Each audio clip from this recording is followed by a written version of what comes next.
इदं पूर्णात् पूर्णमुदच्यते पूर्णस्य पूर्णमादाय पूर्णमेवावशिष्यते।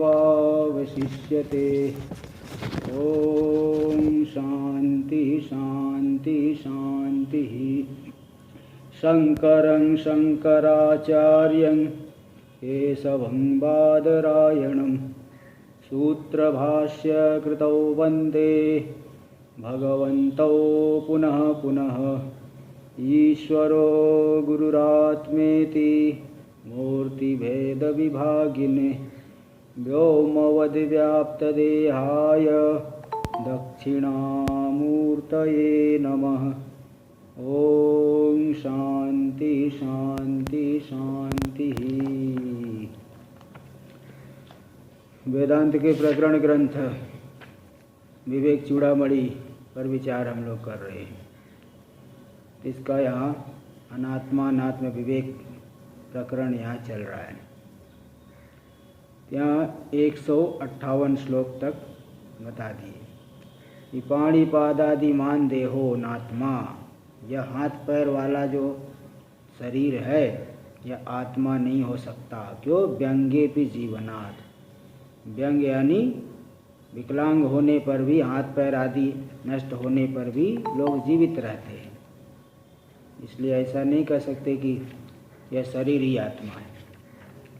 और तत्त शक्तिरनाशास्य, और इंद्रिय जो है भले नष्ट हो जाए, गोलक नष्ट हो जाए, किंतु इंद्रिय शक्ति का नाश नहीं होता है। इंद्रिय शक्ति रहती है।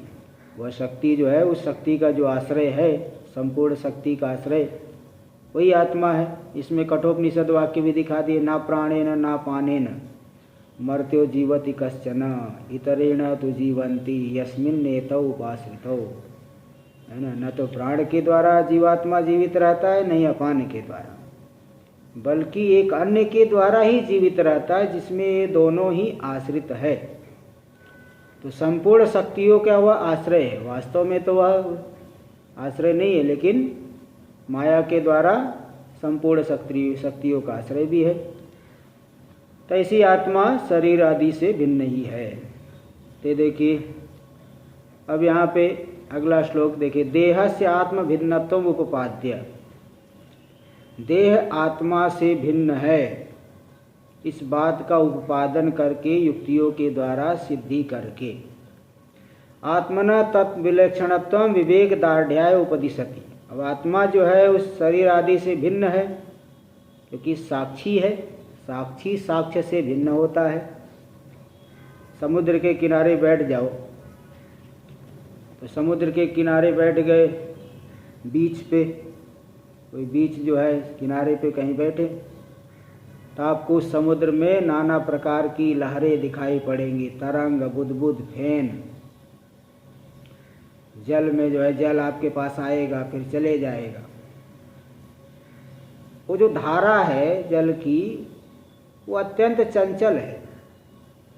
लेकिन आप जो देखने वाले हो एक रस हो, आप बदल नहीं रहे हो। तो देखने वाला जो है स्थिर है और दिखने वाला बदल रहा है। तो ये जो साक्षी है ना, साक्ष्य से भिन्न होता है, दृष्टा दृश्य से भिन्न नहीं होता है। जो देखने आप थोड़ी जलधारा हो गए। समुद्र में आप जो है समुद्र की लहरों को देख रहे हो, तरंग, फेन, बुदबुद सब दिख रहे हैं, लेकिन आप उन सब से भिन्न नहीं हो। इस तरह से साक्षी होने से यह देह से भिन्न है आत्मा, और देह तो साक्ष्य है, दृश्य है। इसलिए इसको जो है आत्मा में देह विलक्षणत्व को विवेक की दृढ़ता के लिए उपदेश करे। श्लोक नंबर 159 देखिए। देह तद्धर्म तत्कर्म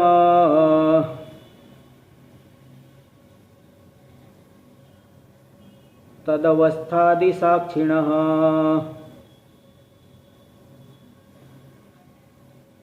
सत एव स्वतः सिद्धं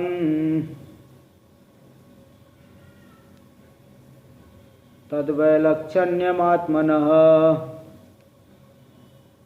देह तद्धर्म तत्कर्म तदवस्थादि साक्षिणः। शरीर के जितने भी धर्म है, शरीर में क्या क्या धर्म है। धर्म से यहाँ कोई हिंदू मुस्लिम धर्म नहीं लेना। शरीर के धर्म है रूप रस गंध स्पर्श, हाँ, शब्द स्पर्श रूप रस गंध। शरीर में शब्द भी है, शरीर से शब्द होता है, शरीर के भीतर भी शब्द होता है। आँख कान बंद कर लो, एकदम कान बंद करके देखिए, आपको अंदर की आवाज़, अंदर भी जो है कुछ नस नाड़ी चल रही है। तो अब ऐसे भोजन करते, भोजन चबाते हैं कुछ अंदर, इसी प्रकार जो पाचन तंत्र कार्य कर रहा है शरीर के भीतर, जो भोजन पचाने वाला, तो कुछ न कुछ वहाँ आवाज़ होती रहती है। हृदय की धड़कन चल रही है, वहाँ आवाज़ होती है। तो शरीर में देखिए शब्द है, स्पर्श है शरीर का एक कठोर कोमल आदि स्पर्श, रूप भी है कोई काला गोरा, और शब्द स्पर्श रूप रस, रस भी है शरीर में। रस नहीं होता तो शेर बाघ आदि क्यों खा लेते हैं मनुष्य के शरीर को। हाँ, गंगा जी में कोई शव पड़ जाए, मछलियाँ खा लेती है, क्यों? नीरस होने से खा लेंगे क्या? नीरस लकड़ी जो है दुनिया भर की बहती रहती है, उसको तो नहीं खाती। इस शरीर को जो है, महात्माओं का तो यही गति होता है। हम लोगों का क्या है, हम लोग जैसे यहाँ शरीर छूटा तो गंगा जी में ही बहा दिए जाएंगे, दूसरी कोई गति नहीं। गंगा जी में ले जाके छोड़ दी और फिर खूब चलेगा मछलियों का भंडारा, मछलियाँ खाएंगे। तो मतलब क्या है कि मैं ये बता रहा हूँ, शरीर में रस भी है। कोई रस नहीं होता तो क्यों खाते हैं दूसरे जानवर, खा लेते हैं। तो शब्द है, रूप है, रस है, गंध है, शरीर में गंध, दुर्गंध आती है। हाँ, दुर्गंध है, सुगंध तो नहीं है, दुर्गंध ही है। सुगंध तो वही थोड़ा सेंट वेंट कुछ लगा ले तो भले मालूम पड़े, लेकिन है दुर्गंध ही। तो शब्द स्पर्श रूप रस गंध, ये सब पांचों के पांचों ही है, ये सब उसके धर्म हो गए। और नाना प्रकार की गमनागमन क्रिया, तत्कर्म, शरीर का कर्म, नाना प्रकार की शरीर में क्रिया होती है। और तद अवस्था, उसमें नाना प्रकार की अवस्थाएं हैं। आत्मा की थोड़ी अवस्था होती है, आत्मा तो एक रस है सभी अवस्थाओं में, एक जैसे ही है। तो ये जो है इन सब का जो साक्षी है, सतः, जो सभी अवस्थाओं में विद्यमान है, सत है, सत्कार त्रिकाला बाध्य, सभी अवस्थाओं में विद्यमान है। सत एव स्वतः सिद्धम, तो स्वतः ही सिद्ध है, किसी प्रमाण की आवश्यकता नहीं उसकी सिद्धि के लिए, है ना। अब कोई कहे कि नहीं स्वतः भी सिद्ध है, अन्य से भी सिद्ध है। जैसे रूप को देखना हो तो सूर्य के प्रकाश में भी देख सकते हो, दीपक के प्रकाश में भी देख सकते हो, बिजली के प्रकाश में भी देख सकते हो, तो इसके प्रकाश में भी देख सकते हो, उसके प्रकाश में भी देख सकते हैं। इसी प्रकार साक्षी की सिद्धि, आत्मा की सिद्धि स्वतः भी हो जाए और परतः भी हो जाए। एक प्रासादवासी न्याय है, प्रासादवासी न्याय। प्रासादवासी न्याय क्या है? जैसे कोई व्यक्ति का मैं प्रासाद में रहता हूँ, यानी महल में रहता हूँ। तो महल में रहने के मतलब कि महल कोई आसमान में रहता है। महल में रहने पर भी वो जमीन पे भी तो है। महल में जैसे कोई जो है बोले कि मैं 50 मंजिल की बिल्डिंग में रहता हूँ, 50 मंजिल 50 स्टोरीज बिल्डिंग में रहता हूँ, उसमें जो है 20th फ्लोर पे रहता हूँ, 20वें फ्लोर पे रहता हूँ। 50 मंजिल की बिल्डिंग में 20वें फ्लोर पे मैं रहता हूँ। तो भाई बिल्डिंग में रहते हो तो भूतल पे भी रहते हो, क्योंकि बिल्डिंग तो भूतल पे ही है। तो बिल्डिंग में आप रह रहे तो भूतल में भी रहते हो, अर्थात आ गया, क्योंकि वह बिल्डिंग भूतल पे ही स्थित है। ऐसे ही कोई शंका कर सकता है प्रासादवासी न्याय से कि आत्मा की सिद्धि स्वतः भी हो जाए और परतः भी हो जाए। जैसे बिल्डिंग में रह रहा है और जमीन पे भी रह रहा है, बिल्डिंग में रहता है जमीन पे थोड़े रहेगा ही, ऐसे स्वतः भी सिद्धि हो जाए और परतः भी सिद्धि हो जाए। यहाँ बताएंगे नहीं, साक्षी की सिद्धि जो है स्वतः ही होती है। साक्षी को जानने वाला दूसरा कौन है बताओ? जो ज्ञान स्वरूप है, दीपक को देखने के लिए कोई दूसरा दीपक नहीं लाना पड़ता। जो स्वयं ज्ञान स्वरूप है उसको देखने के लिए किसी दूसरे प्रकाश की आवश्यकता नहीं है। आप चाहे कितनी भी अंधेरी गुफा में बैठ जाओ, कितने भी अंधेरे कमरे में बैठ जाओ, कितने भी एकांत स्थल में बैठ जाओ, लेकिन आपको भान रहता है कि मैं हूँ यहाँ। तो किसी से पूछने की आवश्यकता नहीं पड़ती।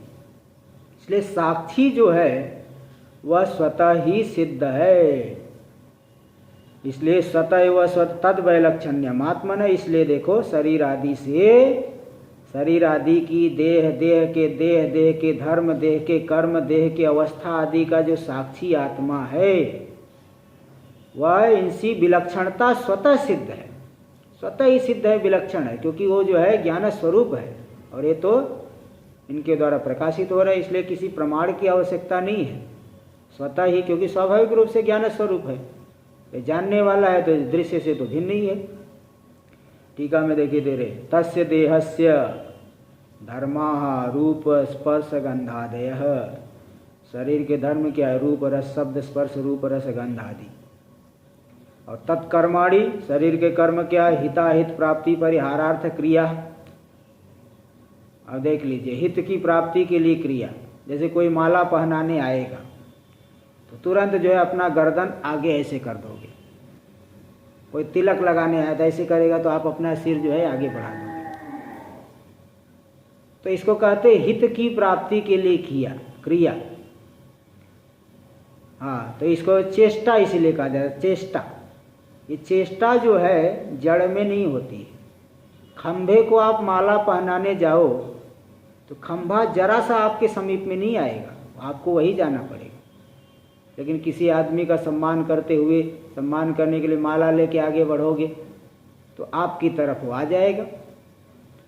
तो हित की प्राप्ति के लिए क्रिया और अहित परिहार के लिए, कोई डंडा लेके मारना चाहे पीछे भागोगे, तो अहित का परिहार करने के लिए, अहित को रोकने के लिए मेरे सिर में लगे न खोपड़ी न फूट जाए, सिर न फूट जाए, इसके लिए थोड़ा सा पीछे हट जाओगे। तो शरीर में क्या कर्म है? हित की प्राप्ति के लिए क्रिया करता है, अहित की परिहार के लिए। देखो तत्कर्माणि, शरीर के कर्म क्या है? हिताहित प्राप्ति परिहारार्थ क्रिया। क्रम से अन्वय करना है। हित की प्राप्ति के लिए जो क्रिया है और अहित का परिहार करने के लिए जो किया है, क्रिया है। गमन आदि, गमन आगमन, आगे आ जाएगा पीछे चले जाएगा, चेष्टा जो विलक्षण चेष्टा। और तद अवस्था है, शरीर की नाना प्रकार की अवस्था है। उपवेशन यानी बैठा हुआ है, स्थान यानी खड़ा है, स्थित है, शयन यानी सो गया है। इन सबको भी आत्मा जान रहा है। शरीर की जो है सभी धर्मों को जानता है, क्रियाओं को जानता है और सभी अवस्थाओं को जानता है। आदि पदेन स्थौल्य कार से आदि विकार, आदि पद से तदवस्थादि, आदि से लेना स्थूलता, कृशता, मध्यमत्व, मध्यमता, न ज़्यादा मोटा न ज़्यादा पतला, ये सब विकार, इन सब को जानने वाला है। देहश्च तद्धर्माश्च तत्कर्माणि च तदवस्थादि च। शरीर, शरीर के धर्म, शरीर के कर्म और उसके अवस्था आदि। देह तद्धर्म तत्कर्म तदवस्थादीनी तेषाम साक्षात दृष्टा। साक्षात वह दृष्टा है, द दो लिख लेना, साक्षात दृष्टा। तस्य सतः एव, तो तीनों कालों में विद्यमान है, वर्तमान है। देखो इस सतः का अर्थ कर रहे, सर्वासु, सर्वावस्थासु, सभी अवस्थाओं में, बाल्यादिषु, बालक आदि, भिन्ना भिन्न कालिकासु अपि, भिन्ना भिन्न काल वाली जो है अवस्थाएं हैं। तिनमें अविकारितया कालत्रयेपि अबाध्यतया वर्तमानस्य। इन सभी नाना प्रकार की जो बाल्यावस्था, वृद्धावस्था, युवावस्था, सब भिन्न भिन्न काल में आती है। इन सभी अवस्थाओं में जो अविकारी रूप से तीनों कालों में वर्तमान है, इसलिए सत है, वर्तमान है। तो वर्तमान से आत्मन तद वैलक्षण्यम, यानी शरीर आदि से विलक्षणता स्वतः सिद्ध है, किसी अन्य प्रमाण को ढूंढने की आवश्यकता नहीं। तस्माद् वैलक्षण्यम तद वैलक्षण्यम देहादि विलक्षणत्वम स्वतः साक्षित्वादेव। साक्षी होने से ही देहादि से विलक्षणता सिद्ध हो गई, किसी अन्य प्रमाण को ढूंढने की आवश्यकता नहीं। हेत्वंतरम, अच्छा ऐसा, ठीक है। चलिए, तो जो ये अवस्थाएं है तीनों कालों में अविकारी रूप से वर्तमान है, ऐसा जो आत्मा शरीर आदि से भिन्न है, क्योंकि शरीर आदि जो है वो बदलते रहते हैं, ये बता दी। आगे देखिए, तद वैलक्षण्य तस्माद् वैलक्षण्यम तद वैलक्षण्य देहादि विलक्षणत्वम। शरीर आदि से विलक्षणता आत्मा में स्वतः ही सिद्ध है, किसी अन्य प्रमाण की आवश्यकता नहीं है। स्वतः मतलब साक्षित्वादेव, साक्षी होने से ही सिद्ध है। ये त्वंतरम विनय व सिद्धम यानी निश्चितम इत्यर्थ है, अन्य हेतु के बिना ही निश्चित हो गया। तो इसलिए यहाँ पे एक अनुमान भी दे रहे हैं। देखो अनुमान प्रमाण, धूम को देख करके वाणी का अनुमान होता है, ऐसे आत्मा देहादि विलक्षण, आत्मा शरीर आदि से भिन्न है। क्यों? तत्साक्षित्वात्, शरीर आदि का साक्षी होने से। यन्न एवं तन्न एवं यथा देहादि, देहादि शरीर साक्षी नहीं है। शरीर देखो, जब हम लोग सो जाते हैं तो आदमी चाहे जो है कुछ भी करे, कोई व्यक्ति गहरी निद्रा में सो गया, दूसरा कोई उसके जेब से कुछ कागज़ निकाल ले, कुछ निकाल ले, तो भी उसको मालूम नहीं पड़ेगा। इसलिए वो शरीर आदि स्वयं साक्षी नहीं, देखने वाले नहीं, इसलिए साक्षी जो है देहादि से विलक्षण है। तो जो देहादि स्वयं अपने से भिन्न नहीं, हो साक्षी भी नहीं है, ये देखा गया है, इसलिए आत्मा इन सबसे भिन्न है। एवं देह से अनित्यत्वात् दृश्यत्वात् आत्म अनात्मत्वम उपपादितम, यह शरीर अनात्मा है, जड़ है, क्योंकि अनित्य है, दृश्य रूप है। जो अनित्य है कभी भी आत्मा नहीं हो सकता, जो दृश्य है आत्मा नहीं हो सकता, ये सब उपपादितम युक्ति से सिद्ध कर दिया गया। इदानीम अशुद्धत्वेन तदुपपादयति, अब ये बताएंगे कि शरीर अत्यंत अशुद्ध है, इसलिए आत्मा हो नहीं सकता। इस बात को श्लोक नंबर 160 में बता रहे हैं। श्लोक नंबर 160 देखिए। शल्य राशि मांसलिप्तो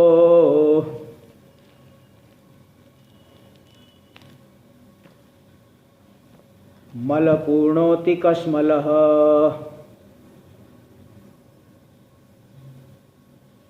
कथं भवेदयं वेत्ता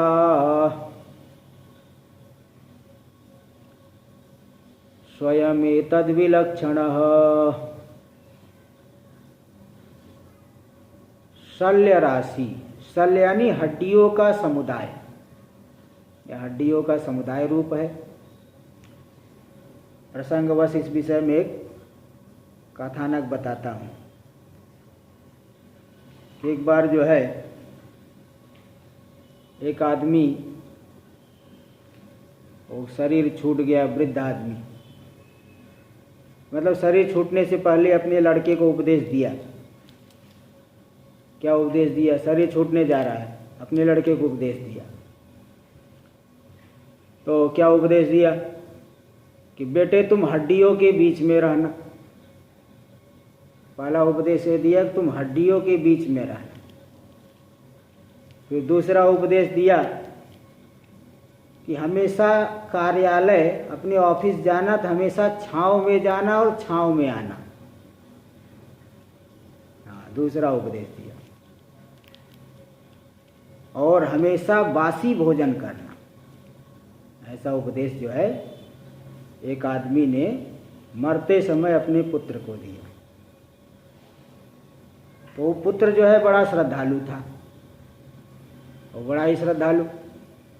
वो सोचा पिताजी की बात जो है तो मानना ही पड़े। पिताजी ने पहला उपदेश दिया कि हड्डियों के बीच में रहना। तो नाना प्रकार की जो है जानवरों की हड्डियां जो है इकट्ठा कर लिया घर के आसपास, और हड्डी इकट्ठा कर लिया तो दुर्गंध आने लगी। लोग उसके घर आना बंद कर दिए, और बोला पिताजी जो है बोले है कि छाँव में जाना, छाँव में आना। ऑफिस मेरा जो है 2 किलोमीटर दूर है, वहाँ तक लगता है टेंट लगवाना पड़ेगा। ऑफिस तक टेंट, बोले टेंट लगाऊंगा तो बहुत खर्चा होगा, बड़ा उसका दिमाग खराब हुआ। और तीसरा उपदेश कि बासी भोजन करना, ये भी जो है बड़ा समस्या, तो बड़ा परेशान रहने लगा। तब से कुछ दिन बाद उसका एक मित्र आया उसके पास, उस बूढ़े व्यक्ति जो मर गया था उसका मित्र आया इसके पास, हाल चाल देखा, अरे हड्डियों का इकट्ठा कर रखा है। तो पूछा भाई कि क्या माजरा है, क्या मामला है, तुम हड्डी क्यों इकट्ठा कर रखे हो? उसने बोला पिताजी ने उपदेश किया था हड्डियों को बीच में रहना, छाँव में आना, छाँव में जाना और जूठा भोजन करना।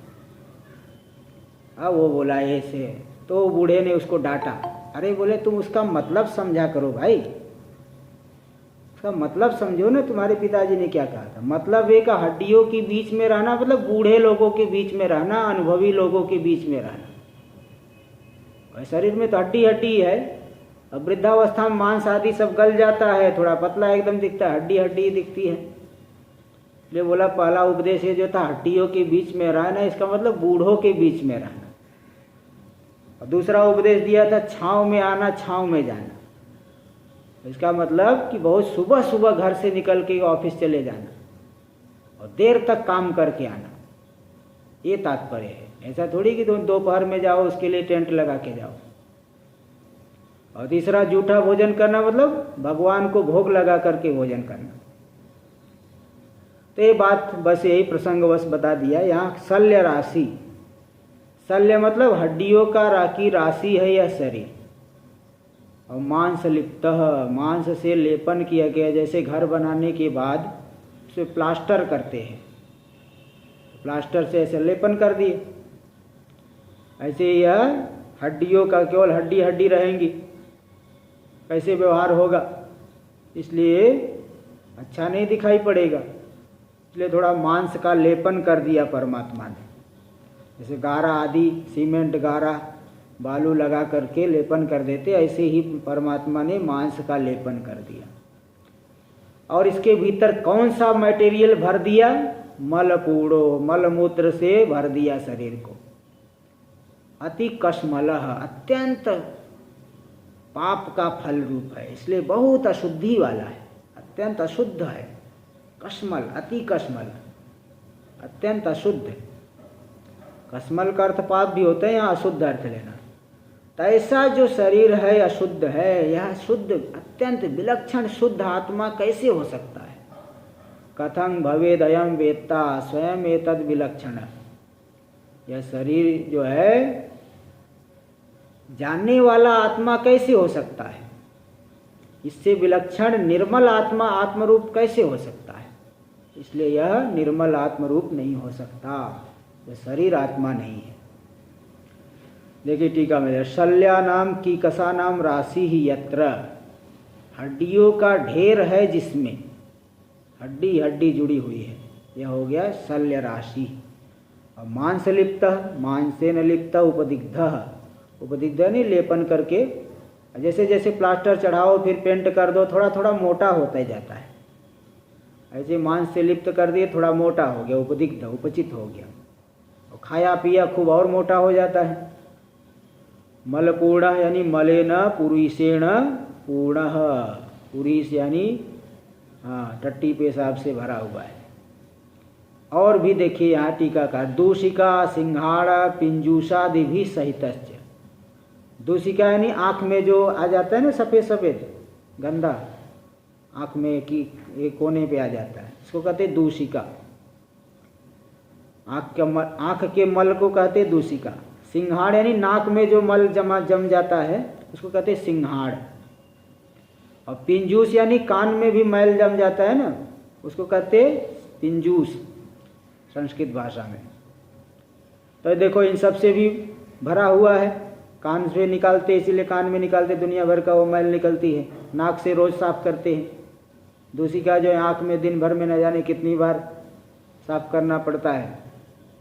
तो दूषिका सिंहाड़ और पिंजूस आदि के सहित है यह शरीर।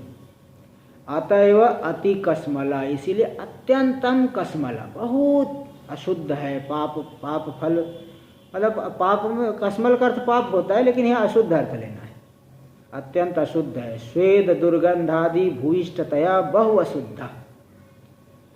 तो स्वेद यानी पसीना, दुर्गंध आदि से की बहुलता वाला, भूयिष्ठ बहुलता वाला होने से बहु अशुद्ध, अत्यंत अशुद्ध है। अयम देह एतद विलक्षण निर्मल, यह जो शरीर है या निर्मल, इससे विलक्षण निर्मल आत्मरूप नहीं हो सकता। स्वयं आत्मा कथम भवेत, कैसे आत्मा हो सकता है, नहीं हो सकता। अनुमानम तो पूर्वम दर्शितम, अनुमान तो पहले ही दिखा दी। ऐसे यहाँ भी अनुमान कर लेना कि आत्मा, शरीर आत्मा नहीं हो सकता क्योंकि अशुद्ध है ना, अशुद्ध होने से आत्मा नहीं हो सकता। तो इस तरह से दे दिए। अब आगे एक बता रहे हैं, अब कोई शंका करे कि भाई आप साक्षी को विलक्षण कैसे मानते हो? कीड़े से लेकर के ब्रह्मा पर्यंत सभी शरीर को मैं करके बुलाते हैं।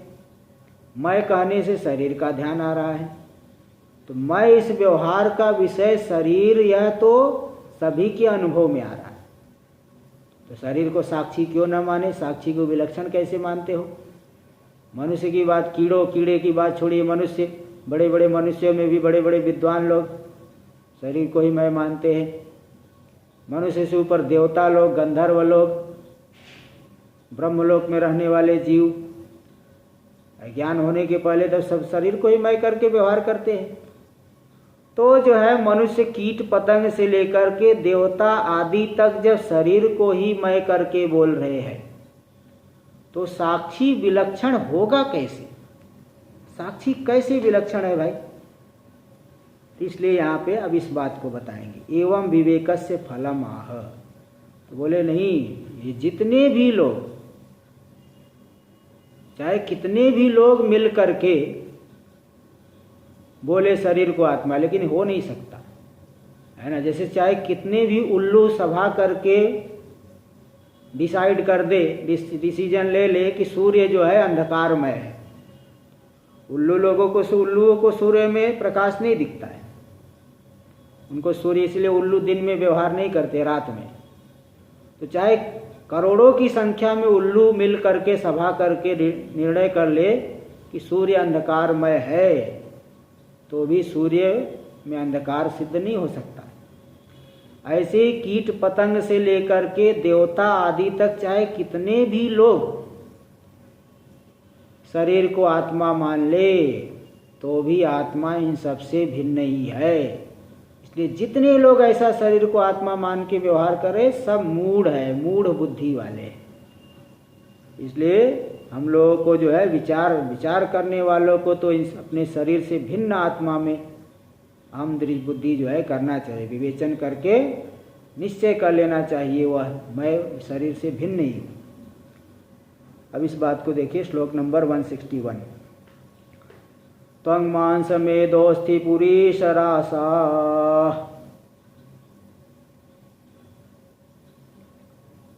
वहं मतिं मूढ़जनः करोति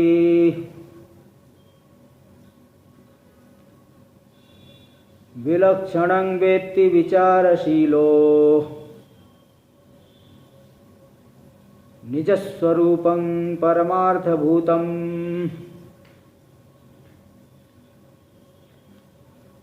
त्वं मांस मेदोस्थि पुरीशरासौ। त्वक यानी चमड़ी, मांस, मेद यानी चर्बी, अस्थि यानी हड्डी, पुरीस यानी विष्ठा। इन सब के समुदाय को मैं करके जो जानता है, बोले ऐसा कौन है? मूढ़ जन, मूढ़, पागल, भ्रांत बुद्धि वाला। ऐसा मूढ़ बुद्धि पुरुष इन सब के समुदाय में मैं बुद्धि करता है, मैं यही हूँ। इसलिए शरीर में चाहे कितना भी बड़ा व्यक्ति हो, देवता भी हो, भाई देखिए, मैं व्यवहार तो ज्ञानी भी करता है, किंतु ज्ञानी को वहाँ तादात्म्य में दुराग्रह नहीं है ना। दुराग्रह नहीं कि वही सत्य, शरीर को सत्य मान के व्यवहार नहीं करता, पूर्व के संस्कार से व्यवहार, लेकिन वहाँ उसका तादात्म्य नहीं है।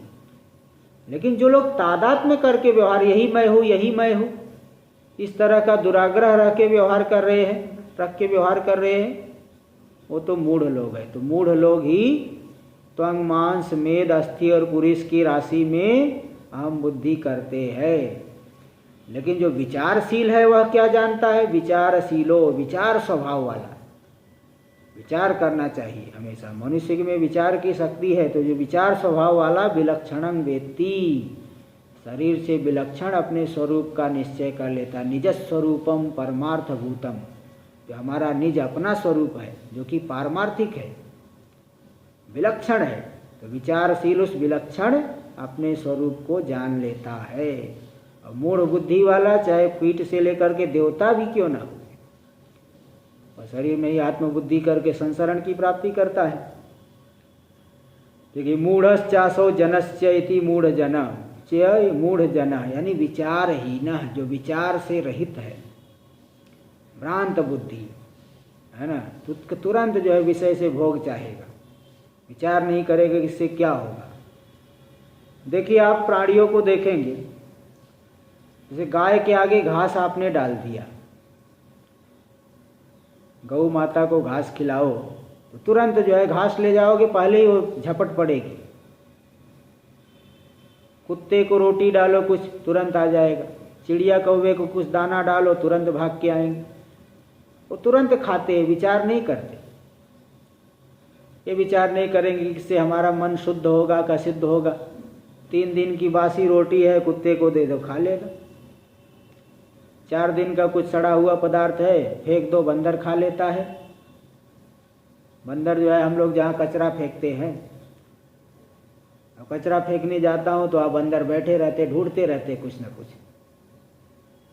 अब उसमें महीनों पुरानी चीज़ें पड़ी हुई है, महीनों पुराना भोजन, और उसमें ढूंढते रहेगा, वही खा लेगा। तो ये थोड़ी विचार करता है प्राणी। जो जानवर है ये नहीं विचार करता कि मतलब इसको खाने से हमें अच्छा होगा कि बुरा होगा, अंतःकरण शुद्ध होगा कि अशुद्ध होगा, शरीर स्वस्थ होगा कि अस्वस्थ होगा। ये जो है वो जानवर विचार नहीं कर सकता, लेकिन मनुष्य के अंदर विचार शक्ति, इसीलिए मनुष्य देखिए विचार करके भोजन करता है। बासी भोजन होगा तो नहीं करता है, हाँ, उटपटांग नहीं खाता। समझदार व्यक्ति उटपटांग कुछ भी नहीं खा लेता। इसलिए विचारशील जो है, जो विचार करेगा तो जो है अच्छी चीज़ों को चुनेगा, और जो फालतू चीज़ें उस वहाँ से मन बुद्धि को हटा लेता है। ये जब देख लिया, विचार कर कि भाई शरीर आत्मा नहीं हो सकता, क्या कारण है? क्योंकि आत्मा का जो लक्षण है वो शरीर में नहीं घट रहा है। आत्मा का लक्षण है कि जो तीनों कालों में रहे, तो शरीर कहाँ तीनों कालों में रहता है? गहरी निद्रा में इसका भान ही नहीं है। और आत्मा के लक्षण है जो ज्ञान स्वरूप है। शरीर तो जड़ है, बेहोश भी हो जाता है, कभी कभी कुछ हो जाता है, सो गया तो मालूम ही नहीं पड़ रहा है। और आत्मा का लक्षण है कि आनंद स्वरूप है। शरीर में तो नाना प्रकार की परेशानी दिख रही है। इसलिए विचार करके जब व्यक्ति निर्णय कर लेता है कि नहीं, आत्मा का लक्षण शरीर में नहीं घट रहा है, आत्मा तो इन सबसे विलक्षण है, तो फिर 5 कोशों का विवेचन करके जो परमार्थ स्वरूप है, ऐसा निज स्वरूप को, शरीर आदि से विलक्षण उस स्वरूप को विचारशील व्यक्ति जान लेता है। टीका में देखिए, मूढ़श्चासौ जनस्यति मूढ़ जननि विचार विहीन भ्रांत बुद्धि मनुष्य त्वंग मांस मेदोस्ति पुरुष रासो देहे अहम मति। ऐसा व्यक्ति अहम बुद्धि करता है। अहमिति तादात्म्य बुद्धिम करोति, यही मैं हूँ, ऐसा तादात्म्य एकदम अभेद बुद्धि, यही मैं हूँ, वो कर लेता है। तो बदनाती बुद्धि कर लेता है, मतलब उसमें बंधत, जहाँ पे मैं हूँ ऐसा बुद्धि कर लिया तो बंधन में पड़ गया। बदनाती करोति मतलब बदनाती, बंधन में पड़ जाता है, बुद्धि को बांध लेता है, तादात्म्य बुद्धि को वहाँ पे जोड़ देता है। और जो विचारशील पुमांस्तु, जो विचार करने वाला पुरुष है, पुरुष यानी पुरुष हो चाहे स्त्री हो, मनुष्य, पुमान यानी मनुष्य, मनुष्य चाहे पुरुष स्त्री बालक कोई भी हो, तो विचारशील जो पुरुष है वह तो विलक्षणम यानी देह विलक्षणम परमार्थ भूतम, शरीर से जो विलक्षण है, परमार्थ स्वरूप है, कालत्रय भी बाधा योग्य, जिसका तीनों कालों में बाध नहीं हो सकता, ऐसा निज स्वरूपम वास्तविकम, वास्तविक जो निज स्वरूप है, स्वयथात्मम, जो हमारा यथार्थ स्वरूप है, परमात्मा न, वह यथार्थ स्वरूप का है परमात्मा, परमात्मा ही हमारा यथार्थ स्वरूप है। शरीर के भीतर रहने से उसको आत्मा कह देते हैं, सर्वत्र रहने से परमात्मा कहते हैं। ऐसे परमात्मा को ही अपने स्वरूपतः जान लेता है। स्वात्मानम जानाति, अपने स्वरूपतः स्वरूपत्वेन जानता, यही मैं हूँ। इसलिए जो आप कह रहे हो कि बड़े बड़े लोग जो है सभी लोग तो यही मानते हैं, अरे सभी लोग मानने से क्या होता है? अब पूरी जो है सब दुनिया जो है घूम रही फालतू चीज़ों के पीछे, और जिज्ञासु भी उन्हीं चीज़ों के पीछे घूमे तो ठीक नहीं है। एक बार क्या हुआ कि यहाँ पे कांवड़ यात्रा निकलती है श्रावण महीने में, और श्रावण महीने में यहाँ सब गाड़ियाँ बंद कर देते, इतनी भीड़ आती है, बहुत भीड़। हरियाणा, पंजाब, यूपी, सब जगह से, दिल्ली, सब इतनी पूरा रोड में पूरा भर भर के चलते हैं। एक 15-20 दिन तक तो गंगा किनारे जाने में भी हालत खराब हो जाती है, इतना भीड़ रहता है। पूरा रोड में सब गाड़ी बंद, सब लोग जा रहे हैं, और इन लोगों के बीच में 2-4 अंग्रेज लोग भी जा रहे हैं। कुछ लोगों ने अंग्रेजों से पूछा, भाई तुम लोग कहाँ जा रहे हो? उन्होंने कहा ये लोग जहाँ जा रहे वही तो मैं भी जा रहा हूँ। बोले भाई ये लोग कहाँ जा रहे हैं? बोले ये तो पता नहीं, लेकिन इतने लोग जा रहे हैं तो कहीं तो जा रहे होंगे। अंग्रेज लोग साथ में उन्हीं भीड़ में वो भी जा रहे हैं, ये लोग जहाँ जा रहे वही हम भी जा रहे हैं। ऐसे ही आदमी पूरा संसार उसी के पीछे, फालतू चीज़ों के पीछे घूम रहा है, तो सब घूम रहे हैं, हम भी उसी में घूमने लगे। ऐसे व्यक्ति को धीर पुरुष नहीं कहा जाएगा, विचारशील नहीं हो पाया। इसलिए चाहे विद्वान भी शरीर को मैं करके मानता है तो वह प्रमाण नहीं हो सकता, है ना। उसकी भी गणना जड़ में ही होगी, मूर्खों में ही गिना जाएगा, चाहे कितना भी बड़ा शास्त्र विद्वान हो जाए। इसलिए इस बात को दिखा रहे श्लोक नंबर 162, तत्रापि देहोहमित्येव जडस्य बुद्धिः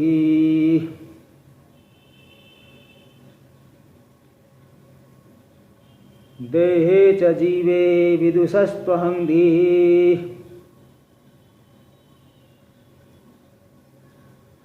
विवेक विज्ञानवतो महात्मनो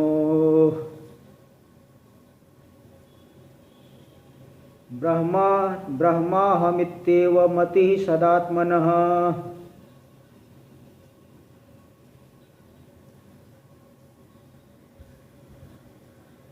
सदात्मनः कहीं कहीं सदात्मनी पाठ है, सदात्मनी, सदात्मा में। टीका के अनुसार तो सदात्मनी पाठ है, यहाँ प्रिंटिंग मिस्टेक हो गया, सदात्मनी होना ज़्यादा अच्छा है, सदा आत्मनी। ये सदात्मनी पाठ जो है अच्छा है, न की जगह नी कर लेना ठीक है, टीका के अनुसार भी यही पाठ है।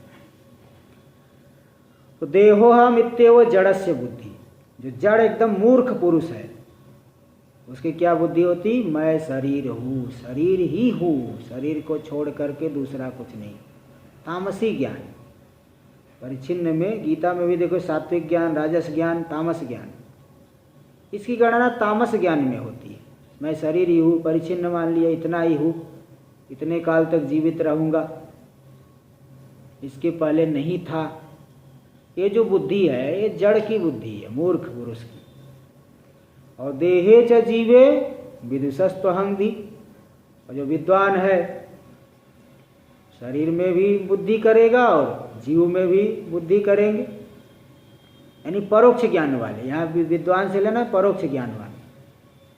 तो लौकिक व्यवहार में मैं शरीर में मैं करके व्यवहार करेगा,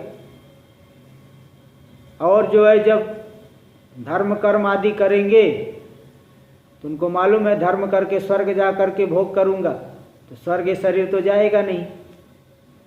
इसलिए वैदिक कर्म करते समय मैं शरीर से भिन्न हूँ, तो जीव में अहम बुद्धि। शरीर से भिन्न तो शुद्ध को नहीं जाने, लेकिन जीव जो चिदाभास है उस चिदाभास में अहम बुद्धि होती है विद्वान की, यानी परोक्ष ज्ञानी की। लेकिन जिसने साधना करके श्रवण मनन निधिध्यासन करके आत्म रूप को जान लिया है, ऐसा जो विवेक विज्ञान वाला महात्मा पुरुष हो गया, महान आत्मा में जिसका तादात्म्य हो गया, व्यापक रूपता को जान लिया, उसकी ब्रह्माहमित्येव मति सदात्मनि, सदा आत्मनि, सदा अपने स्वरूप में ही बुद्धि होती। मैं ब्रह्म ही हूँ, मैं ब्रह्म ही हूँ, ऐसी बुद्धि होती है। तो देखो तीन जो है कोटि दिखा दी। एकदम जो अत्यंत मूर्ख व्यक्ति है, वो शरीर ही आत्मा, इसको छोड़ करके और क्या आत्मा है, बिल्कुल चारवाक वाली बात हो गई। जो परोक्ष ज्ञानी है वो शरीर में, लौकिक व्यवहार के समय शरीर में मैं बुद्धि, और वैदिक व्यवहार कर्म आदि करते समय जीव में मैं बुद्धि, चिदाभास में मैं बुद्धि। और जो विवेक विज्ञान वाला महात्मा है, वह व्यापक स्वरूप में ही मैं बुद्धि होती। मैं वही व्यापक तत्व हूँ, चींटी से लेकर के ब्रह्मा तक सभी में, सभी जीवों के अंतर्गत है, ज्ञान स्वरूप है, त्रिकाला बाध्य, उसमें मैं बुद्धि होती है। इसलिए चाहे कितना भी बड़ा विद्वान हो, अगर शरीर को आत्मा मान रहा है तो प्रमाण नहीं माना जा सकता। इसलिए उदाहरण आ चुका है कि कोई एक जो है, पहले यहाँ टिहरी के राजा थे, तो राजा के जो गुरु थे स्वामी विज्ञानानंद सरस्वती। एक बार वो राजा उनसे बहुत शास्त्रार्थ करवाते थे, शास्त्रार्थ बहुत बुलाते थे, बहुत बड़े विद्वान थे वो, तो सब शास्त्रार्थ बहुत लोग करते थे। तो एक बार कोई महात्मा आए, वो भी बहुत बड़े विद्वान थे, तो शास्त्रार्थ होने लगा। किसी बात का उन्होंने प्रतिपादन किया तो बोले क्या प्रमाण है? बोले ये प्रमाण, शरीर को दिखा, ये प्रमाण है। बोले भाई ये जो है शरीर है तो विनाशी, ये कहाँ से प्रमाण हो सकता है?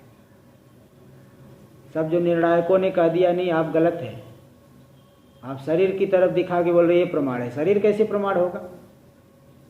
तो हार गए वो, और हार करके फिर इतना जोर का झटका लगा, बहुत बड़े विद्वान थे, विज्ञानानंद से हार गए वो सामने वाला, इतना जोर का झटका लगा कि गंगा जी में कूद करके प्राण त्याग दिए। तो ऐसी भी बात आती है। इसलिए चाहे कितना भी बड़ा विद्वान हो, शरीर को मैं करके जान रहा है, शरीर में आत्मबुद्धि का प्रतिपादन करे, वह प्रमाण नहीं माना है। हाँ जी बोलिए। ये दृष्टांत समझा नहीं। तो दृष्टांत मतलब शास्त्रार्थ हो रहा है। हाँ। अब शास्त्रार्थ में दोनों जो वादी प्रतिवादी अपना पक्ष रखते हैं, है ना? हाँ। तो पक्ष रखे, तब जो है पक्ष दे रहे क्या प्रमाण है आपके पास? तो प्रमाण पूछे तो बोले शरीर प्रमाण है, ये मैं प्रमाण हूँ, मैं प्रमाण हूँ। शरीर बोले मैं किसको बता रहे? शरीर को दिखा रहे हो, तो ये शरीर थोड़ी प्रमाण हो सकता है ऐसा। तो मतलब ऐसे दिखाए ना, मैं प्रमाण हूँ, मैं प्रमाण हूँ, तो ये मतलब शरीर की तरफ दिखा रहे हैं। बोले भाई शरीर ये थोड़ी प्रमाण हो सकता है, प्रमाण कोई वेद वाक्य दिखाओ, श्रुति दिखाओ। तो फिर सब ब्राह्मणों जो निर्णायक लोग रहते थे ना, निर्णायक लोग रहते हैं, निर्णायकों के सामने होता है, उन्होंने डिक्लेयर कर दिया कि नहीं तुम हार गए, तुम्हारे पास प्रमाण नहीं है। तो ज्ञानी था तो वो बता सकता था ना वेद ही प्रमाण है। नहीं, उस समय उनको मतलब फंस गए ना वो, तो ऐसे इस तरह से बोल दिए।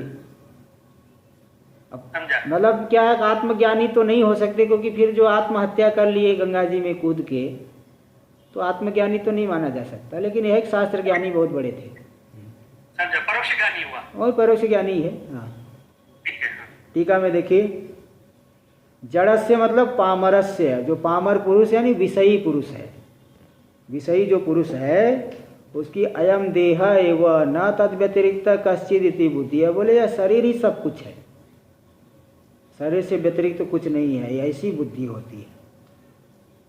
इसलिए बोलेगा भाई मैं 50 साल पहले नहीं था, 60 साल पहले नहीं था, ऐसा दुराग्रह। वैसे व्यावहारिक सत्ता में आप व्यवहार करें बात ठीक है, लेकिन ये दुराग्रह नहीं होना चाहिए कि मैं यही हूँ करके। भाई व्यावहारिक सत्ता में तो व्यवहार काल में तो व्यावहारिक सत्ता को लिया जाएगा, लेकिन दुराग्रह नहीं होना चाहिए कि यही मैं हूँ, इसके अतिरिक्त नहीं है, विचारशील होना चाहिए। तो विदुषस्तु, किंतु जो विद्वान है मतलब शास्त्र जन्य परोक्ष ज्ञानवतः, शास्त्र से जन्य जो परोक्ष ज्ञान वाला है उसकी तो देहे च जीवे च अहम धीहि, शरीर में भी मैं बुद्धि होती है और विलक्षण जीव में भी, जीव में होती है, शुद्ध में नहीं।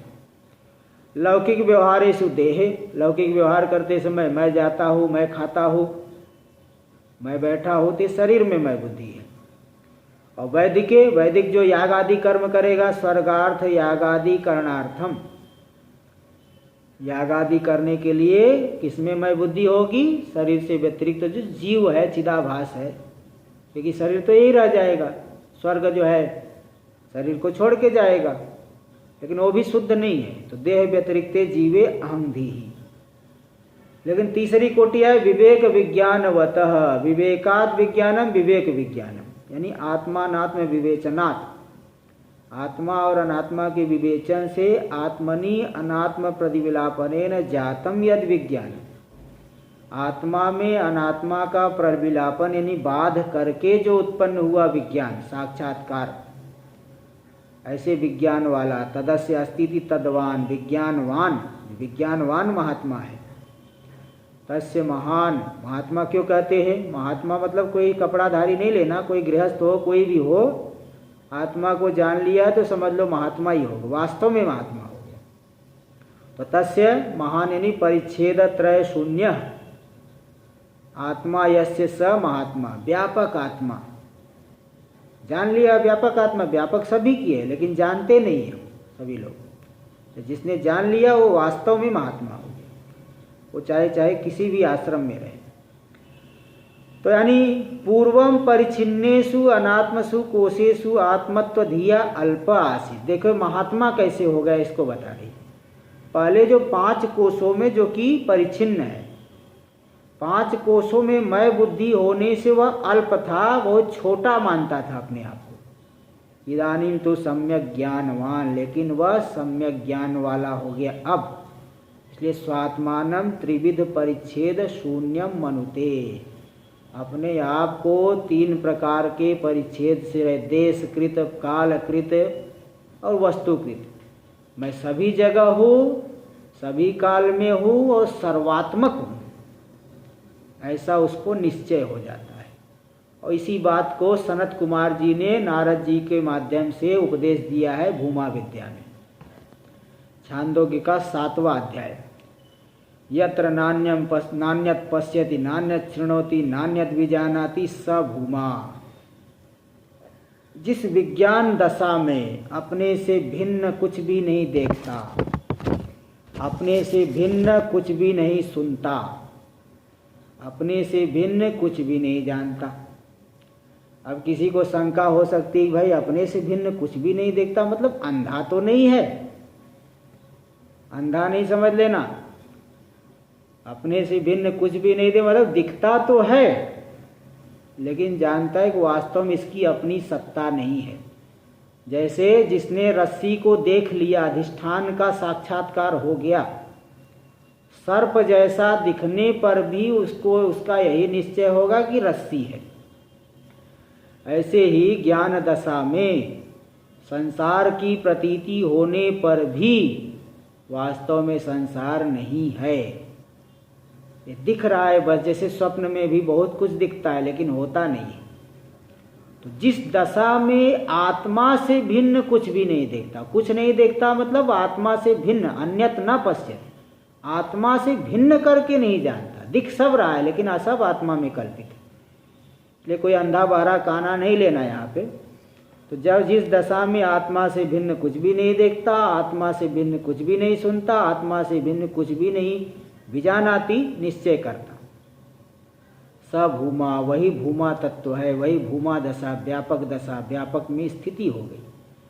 और भी श्रुति आई, यत्र तो अस्य सर्वम आत्मैवा भूत तत्केन कम पश्येत। जिस ज्ञान दशा में इस ज्ञानी के लिए सब कुछ आत्मा ही हो गया, उस दशा में केन कम पश्येत, किस करण के द्वारा किस विषय को देखेगा, किस इंद्रिय से किस विषय को देखेगा बताओ। अब इंद्रिय है, विषय है, शरीर है, यह सब सत्य करके नहीं जानता, दिखाई पड़ने पर भी सब मिथ्या ही जानता है। इसलिए कभी किस करण से किस इंद्रिय को देखेगा, या किस इंद्रिय से किस विषय को देखेगा, है ना। शब्द जितने भी है 5 विषय, तो कहीं पे भी मतलब वो तादात्म्य नहीं है, दिख रहा है लेकिन है नहीं, सत्य नहीं, इस तरह की दृढ़ बुद्धि हो जाती है।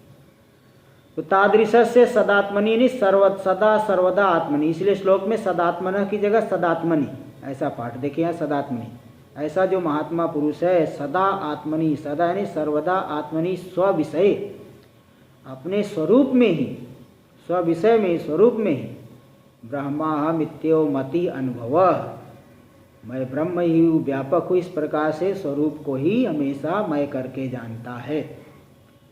तो अब परमहंसों का ज्ञान, जैसे हंस दूध में पानी है मिला हुआ है, लेकिन पानी को अलग करके दूध को पी लेता है, उसके उस क्रिया को सत्य माना जाता है, ठीक कर देखो ठीक, दूसरा कोई ऐसा नहीं कर सकते। इसी प्रकार जो परमहंस हो गया, ये जो विलक्षण जगत में भी आत्मा को पहचान लेता है, जगत को मिथ्या करके जान लेता है, तो उसकी व्यापक स्वरूप में मैं बुद्धि होती है। आगे का विचार कल होगा। ओम पूर्णमदः पूर्णमिदं